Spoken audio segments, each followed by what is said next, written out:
กประมาณ1 ชั่วโมงเด้อทุกคนเลยเพื่อจะได้เขากินอันมีหุงสีหน้าสีใบนิดนึงเนาะยาคากะสิมุนสิเปื่อยแล้วอันนี้คือสลับฟืนยังโบงเสื้อเคสนุนบ้านเฮาเนี่ยเวลาเอาผัวก็ต้องไปสู่ผู้บ่าวเห็นบ่ส่วนลายนี่ผู้หญิงในเฮ็ดเวียกหนักผู้ชายนี่มีติดไปตลอดบ่มีเมียบ่พ่อเฒ่าบ่มีเมียบ่ลูกไผ่ไปไสลูกไผ่ตายแล้วเมียตายแล้วเบิ่งส่งเสื้อกับเปื้อนหมดเลยทุกคนเลยน้องสู้ชีวิตเลยเพื่อจะได้ข้าวกินทุกคน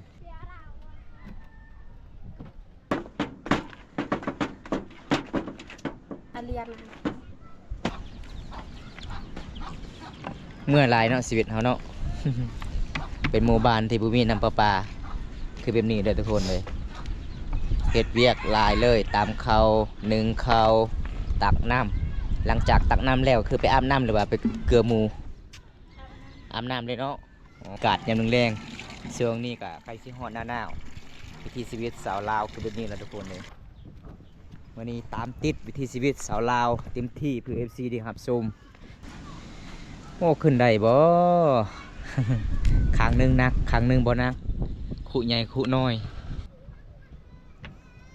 เมื่อยบ่มื้อนี้เมื่อยก็วันเอาเนาะหลังจากตักน้ำแล้วก็คืออาบน้ำเลยบ่โอ้บ๊ายบายซีนี่เด้อบ๊ายบาย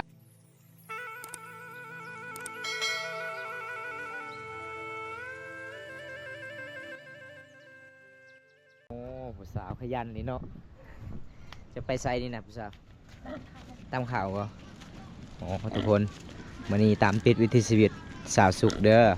อันนี้เป็นจุดบอลเขาเจ้าตามข่าวเลยทุกคนแล้วก็อันนี้ก็คือเขาเจ้าสิเกลือหมู่วิถีชีวิตชาวลาวทุกคนยามแรงๆก็คืออยู่เฮือนอยู่ซานก็คือตามข่าวแบบนี้แล้วพี่น้อง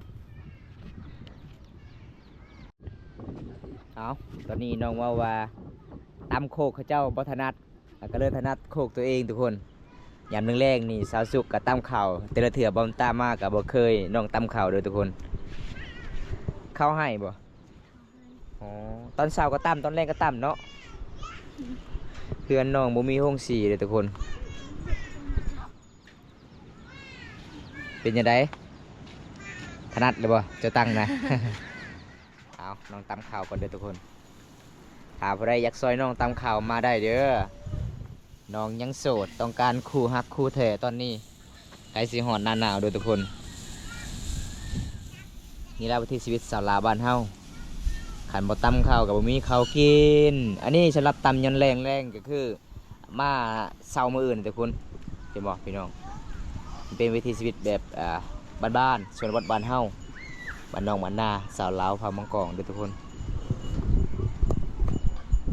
ปลาสากลายเลยเนาะ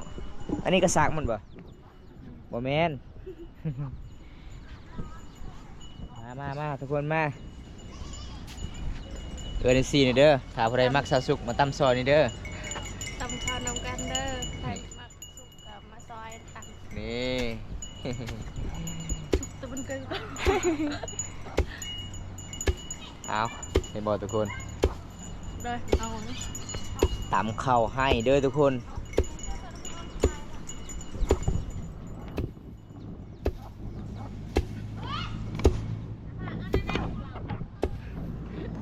เราได้อยู่มุกยากมันแย่ คักมาเสียงตอกตอกขันคนมูจักนี่โอ้คิดว่าเสียงอีหยังเลยทุกคนข้าวมันสิเปื่อยอย่างเบิ่งนี่โอ้ตำเลยจับเลยตำเลยจับเลยทุกคนโอ้ไหวเนาะมันสิแปลกมันสิแตกเนาะมันสิแปลกมันสิแตกมันสิเปื่อยทุกคนเปลือกข้าวมันก็สิยากๆนิดนึงเพราะว่าเขาเจ้าช่วงนี้กะฮอดหน้าหนาวเลยเขาเจ้าก็บ่ได้ตากอยู่นอกเลยตากอยู่ในบ่อเตาไฟทุกคนเลยเขาเจ้าก็สิมาดังไฟตลอดเลยกลางคืนก็ดังคันบ่ดังก็คือเฮาก็บ่มีข้าวกิน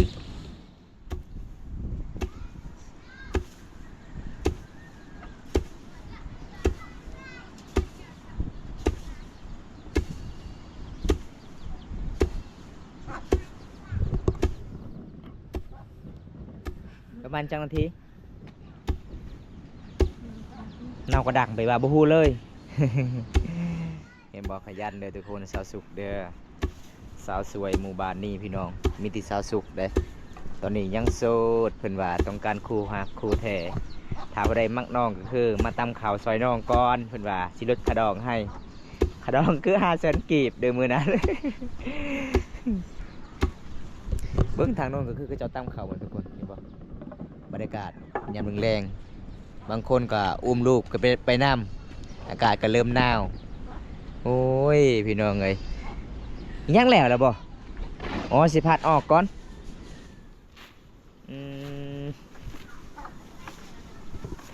น้องก็สิพัดเปลือกออกก่อนทุกคนคันบ่ได้พัดก็มันก็สิยากนิดนึงเพื่อมันสิแตก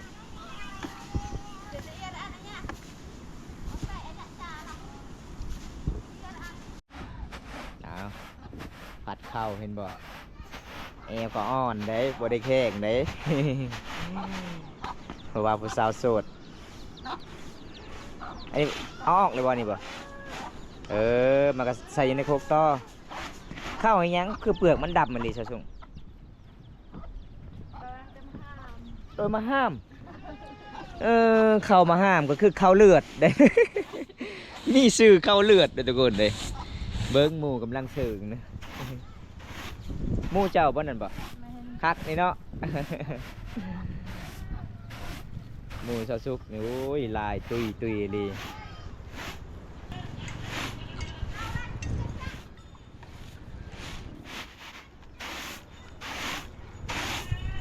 เขตชนบทหมู่บ้านนี้ส่วนหลายนี่เขาเจ้ากับบ่ได้ขังเลยทุกคนไก่หมูแบงัวพี่น้องก็คือเขาเจ้ากับมาปล่อยอยู่กลางบ้านเลยเด้ตอนนี้แล้วเพิ่นก็สิตามต่อเด้อทุกคนจุดนี้ก็เป็นจุดเพราะว่าเฮือนชานบ้านช่องเขาเจ้าติดกันก็คือมาตามจุดนี้ตลอดเด้เพราะว่าบ่ว่าจะเป็นเฮือนหมู่ก็คือเฮาไปตามใดพี่น้องเพราะว่าเฮือนเฮาบ่มีโคกเลยบ่มีสากก็เลยไปตามเฮือนหมู่ทุกคนบ่ได้หายกันพี่น้องสามัคคีกันเด้บ้านเฮาทุกคน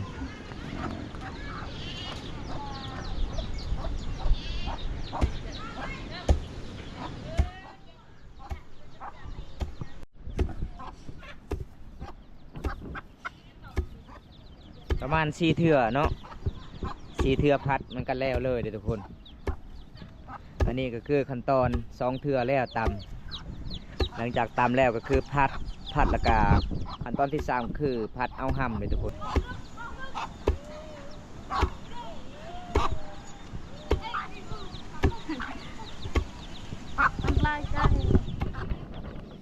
เอาตอนนี้บอมตากะสิมาซอยน้องว่า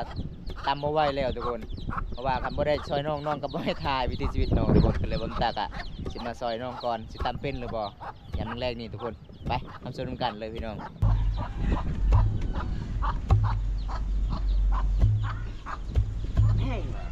เลิกแล้วปากลมหายใจ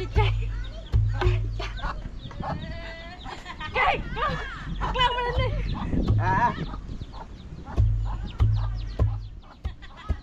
กล้วยกันตะใจเลยตะวันใจ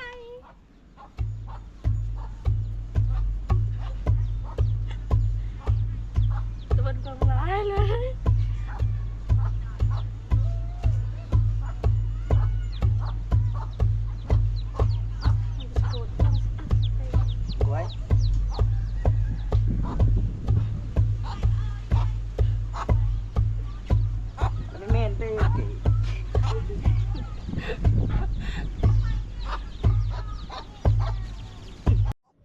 ทุกคนบอมตามมาซอยประมาณ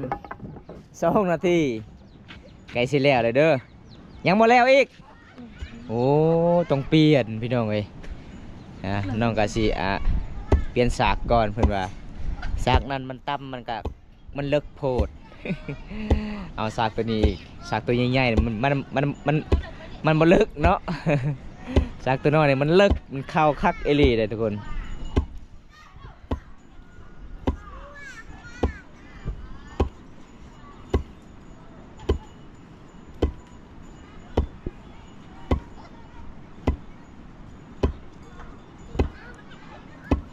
โอ้ยลำบากหลายเลยทุกคนเห็นแล้วก็สงสารน้องหลายเลย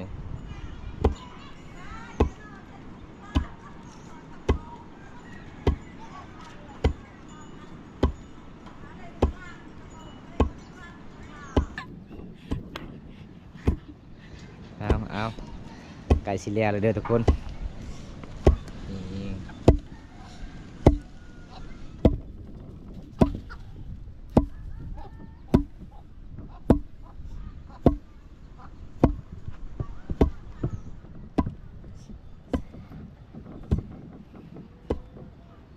นาวเอิ้นกระยังเด้ส่วนแรกเขาเจ้ามักใส่แบบนี้ทุกคนเห็นบ่แล้วก็ผัดถ้าบ่มีผัดนี่อุ้ยพี่น้องเอ้ยในเฮือนสัตว์บ้านช่องเคชนบทนี่เขากินบ่มีเด้อันนี้คือเฮ็ดยากทุกคนราคามันแพงทุกคนซื้อมากประมาณ 3-4 แสนจึงมีเพราะว่าเขาเจ้าสารมันก็สิยากนิดนึงสารบ่ถึกระบบมันก็สิเพไว้อันนี้ก็คือเขาเจ้าสารเป็นระบบมันพี่น้องเอ้ย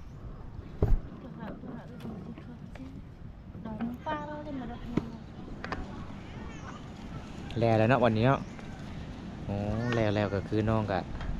เอาไว้หยุดบนนี้เดี๋ยวเพิ่นอีกว่ามันยังส่งเถื่อก็จะได้กินแล้วพี่น้องใบเติบเนาะหงสีเจ้า หงสีขาวน้องไว้เลยทุกคนนี่ซักเลยเนาะเสื้อผ้านี่เนาะบ่ได้ซักก็บ่ได้เลยทุกคนมันคันเลยตอนนี้น้องก็สิเอาห้ามแล้วพี่น้องเอ้ยอ๋อให้มันแตกไว้แบบนี้ทุกคนเวลาตำเห็นบ่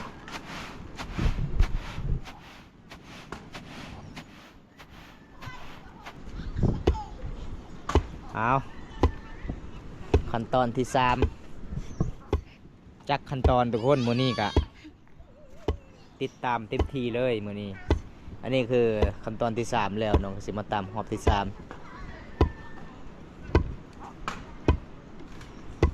เบิ่งทุกคนว่าสิมุนแล้วพี่น้องเห็นบ่เพื่อนน้องบ่มีห้องสีไฟฟ้าก็บ่มีก็คือไฟฟ้าก็คือต่ออยู่เฮือนเขาเจ้าเด้เป็นสาวบันตะเทได้ แต่มาชูผู้บ่าวหมู่บ้านนี่โอ้ยพี่น้องเอ้ยปกติน้องก็เป็นคนบันตะเทเลยทุกคนมาบึกเด้ สาวบันตะเทมีแต่คนจบงามๆได้ เสื้อสนุนบ้านเฮาเนี่ยเวลาเอาผัวก็ต้องไปชูผู้บ่าวเห็นบ่ส่วนลายนี่ผู้หญิงในเฮ็ดเวียกหนักผู้ชายนี่มีติดไปตลอดเลยทุกคนเลยบ่ได้อยู่เฮือนบ่ได้สานเลยผู้หญิงนี่เฮ็ดเวียกหลายเลยตักน้ำนึ่งข้าวเป่าไฟฟ้าฟืนโอ้ยพี่น้องเอ้ยเมทาเพื่อนกำลังฟ้าฟืนซาวสุกตำกาซิแล้วเดี๋ยวทุกคนอันนี้เป็นคือขั้นตอนที่3ได้ไวขนาดทุกคนฟัดนี่น่าสิแล้วเลยทุกคนขั้นตอนที่4น่าสิบ่ฮอดแล้วพี่น้อง น้องก็เอาไว้อยู่ในกระตาก่อนเพราะว่าห้ามก็อ่อนเลยทุกคนเห็นบ่อ่อนหลายเลยครับเพราะว่าน้องก็สิมาตั้มอีกปุ๊บก็คือขั้นตอนที่นั่นก็ย่างเลยทุกคนเปลือกยังหลายเลย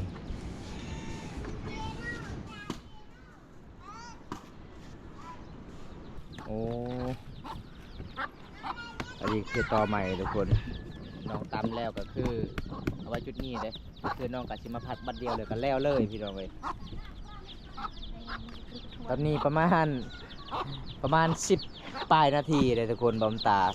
ตั้งเวลาประมาณ10ปลายนาที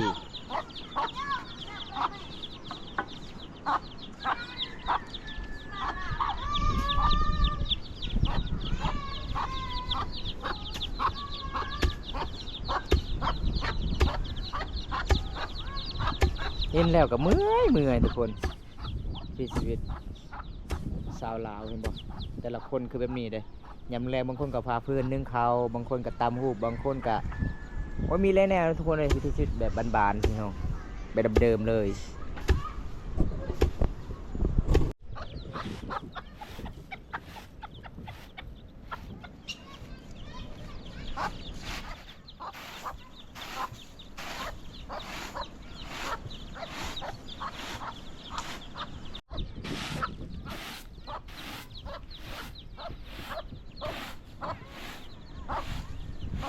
ซอสสุกกะสิตำต่อเด้อทุกคน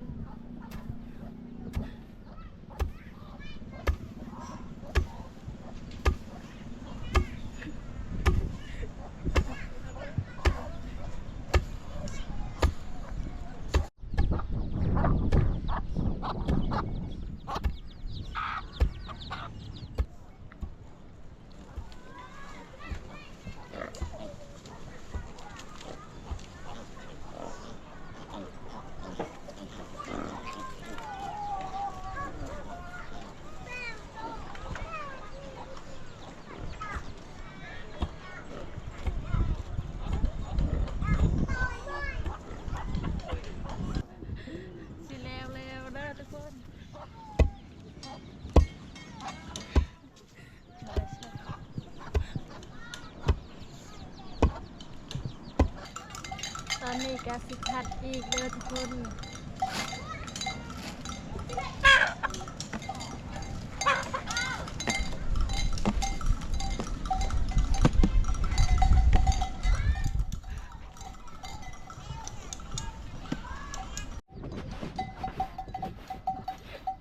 ใกล้สิแล้วแล้วเนาะโอ้วิถีชีวิตน้องก็ลำบากหลายเลยทุกคน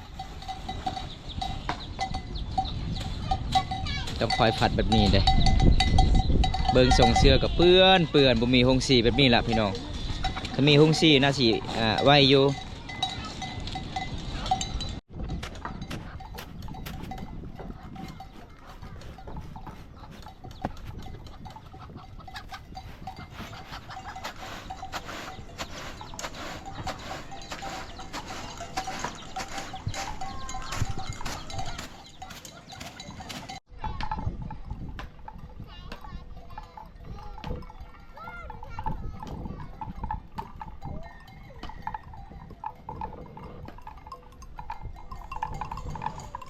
เอาทุกคนตอนนี้น้องกสิมาพัดเลยขั้นตอนที่3เบิดทุกคนอีกอย่างขั้นตอนที่1กสิแล้วเลยเด้อทุกคนเลยอันนี้ก็คือน้องกสิมาเก็บห่ำไว้พี่น้องแล้วก็มาใส่กระตาไว้ตอนแรกก็คือน้องกสิเกลือหมูนี่พี่น้องเบิ้งเข่าเจ้ามันล้นร้ายเลย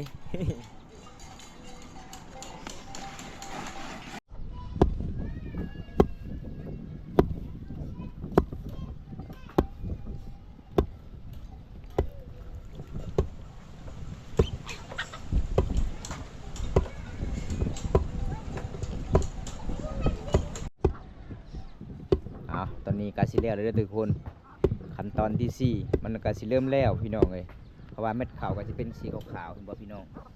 ลำบากหลายเลยพี่น้องวิถีชีวิตน้องๆในเขตชนบทคือแบบนี้ทุกคนทำบ่ตามกับบ่มีข้าวกินเช้ามื้อเนี่ยตำตอนเช้าก็คือได้1ตอนแรงตำตอนแรงก็คือได้1ตอนเช้ามื้ออื่นอีกโอ้วิถีชีวิตสาวลาวบ้านเฮาก็เป็นนี่แหละทุกคนเลยโอ้เป็นฟ้าพื้นทุกคนเลยบุมีเมียบ่พ่อเฒ่าบุมีเมียบ่ลูกไผ่ไปไสลูกไผ่ตายแล้วเมียตายแล้วโอ้ลูกไผ่เด้ลูกไผ่แล้วยังพูดเข่ายังมาแต่ให้โอ้ทุกคนเฮ็ดอันนี้แล้วฟ้าพื้นเนาะโอ้พ่อเฒ่าฟ้าพื้นทุกคนเลยเพราะว่าเพิ่นก็อยู่เฮือนอยู่ศาลเมียก็ตายมีแต่ลูกไผ่คือออกไห้ออกสวนกับลูกชายของเพิ่นได้บ่มาไหนบ่ปลาไหวบ่ปลาทำมันเจอได้โอ้เห็นพอท่าเพิ่นฟ้าเพิ่นบ่เป็นยังหมดแล้วก็เลยบ่ตากะสิย่างทาเบิ่งเพิ่นก่อนเป็นบ่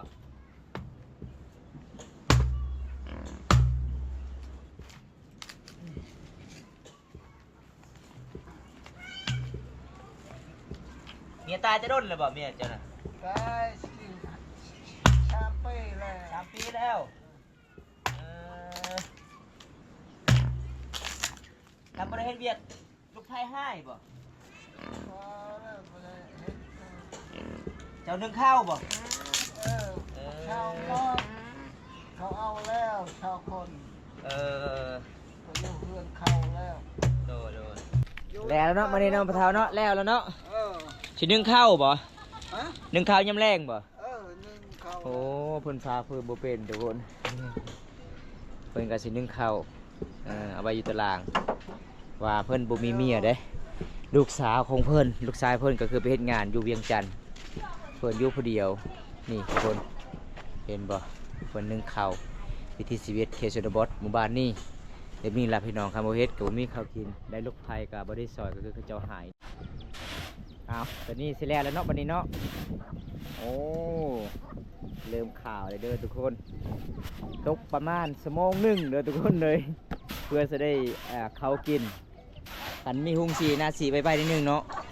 หมู่บ้านน้องกาส่วนรายกับบ่มีเงินมีทางมีซื้อหุงสีไฟฟ้ากับบ่มีทุกคนถ้ามีหุงสีนี่ก็คือเขาต่อไฟฟ้าที่ขึ้นหมู่เนาะสบายซีทุกคนเลยสงสารน้องลายเลยเด้เบิ้งเฮือนของน้องนี่เฮือนชานบ้านสองน้องทุกคนนี่เห็นบ่ยาคากะสิมุนสิเปื่อยแล้ว อันนี้คือสลับฟืนยังบ้องกุกยังบ้องลำยังบ้องเขาเจ้ากระชิมกองตามตารางเฮือนเฮ็ดฟืนดังไผ่ได้ทุกคนอันนี้ชาวสุกกะสีตามข่าวกะสิแล้วละเด้อ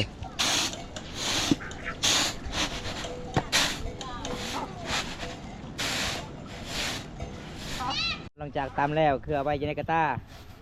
แล้วกันมาฟัดต่อโอ้สองเถื่อตามทรงเถื่อฟัดเลยทุกคนเพราะว่าเขามันลายดิ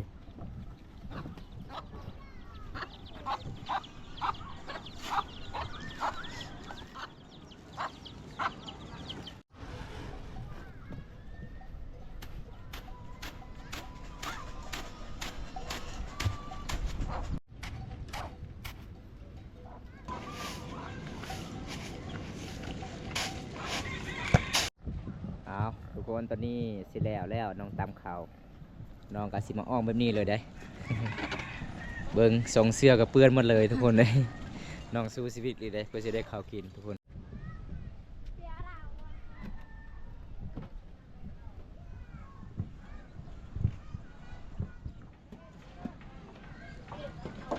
สาวโสดสาวสวยในหมู่บ้านทุกคนเลยหลังจากบำตากาสิตามติดวิถีชีวิตน้องๆบำตากาสิกลับเพิ่งกับสารนะทุกคนบางคนก็บอกว่าสาวสุกกับบำตาเป็นแฟนกันบ่แม่นเนาะเป็นฝีเป็นน้องกันเด้อ FC อย่าเข้าใจผิดหลายเด้อเพราะว่าบำตาก็ตามติดวิถีชีวิตน้องกับแบบนี้เราทุกคนเลยลำบากหลายเลยพี่น้องสาวลาวบ้านเฮา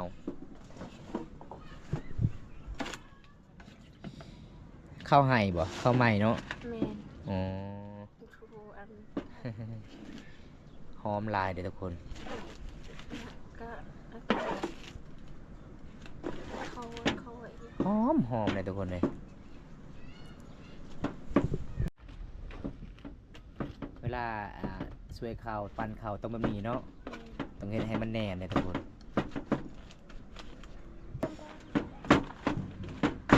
ด่าดังกูด่าไม่ ด่าเบื่อโอเคครับอาเรียนนะหลังจากน้องตามข้าวช่วยข้าวแล้วน้องก็สิไปตักน้ำเลยทุกคนโอ้วิถีชีวิตสาวลาวเขตชนบทชนเผ่าบรูมังกรก็คือแบบนี้เลยทุกคนเลยอยู่เฮือนอยู่ศาลพี่น้อง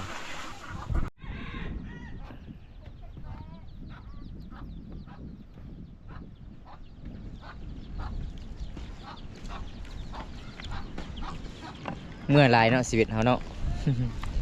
เป็นหมู่บ้านที่บุมีน้ำประปาคือแบบนี้เลยทุกคนเลยเฮ็ดเวียกลายเลยตามเขาหนึ่งเขาตักน้ำหลังจากตักน้ำแล้วคือไปอาบน้ำหรือว่าไปเกลือหมูอาบน้ำเลยเนาะอ๋อวิถีชีวิตชาวลาวยามแรงๆคือแบบนี้เลยทุกคนเพราะว่าหมู่บ้านนี่ส่วนใหญ่ก็จะเป็นเฮือนน้อยๆทุกคนเห็นบ่เฮือนแบบโบราณเฮือนแบบเดิมทุกคนเลย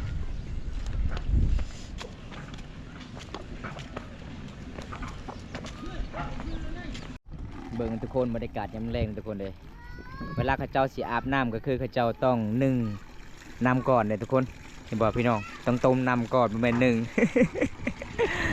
ต้มน้ำให้มันร้อนๆแล้วก็จึงอาบได้อันนี้คือสองไอ้น้องเพื่อนกะหากันแล้วอาบน้ำทุกคนในบรรยากาศยามแรงช่วงนี้กะใครสิฮอดหน้าหนาววิถีชีวิตสาวลาวคือแบบนี้แหละทุกคนเลยดำรงชีวิตบ้านนอกบ้านหน้าบ้านเฮาเบิ่งพี่น้องบรรยากาศยามแรงหมู่บ้านนี้เป็นหมู่บ้านแบบโบราณเลยทุกคนเลย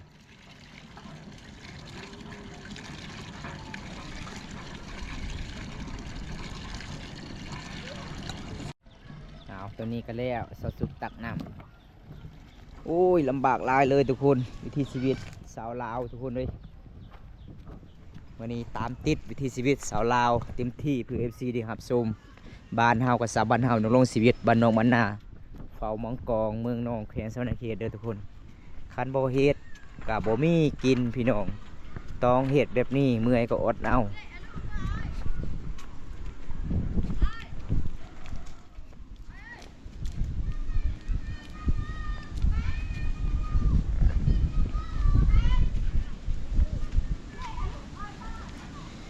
โอ้ขึ้นได้บ่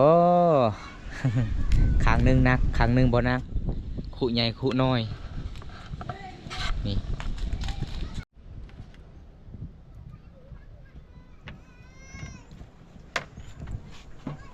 เมื่อยเนาะ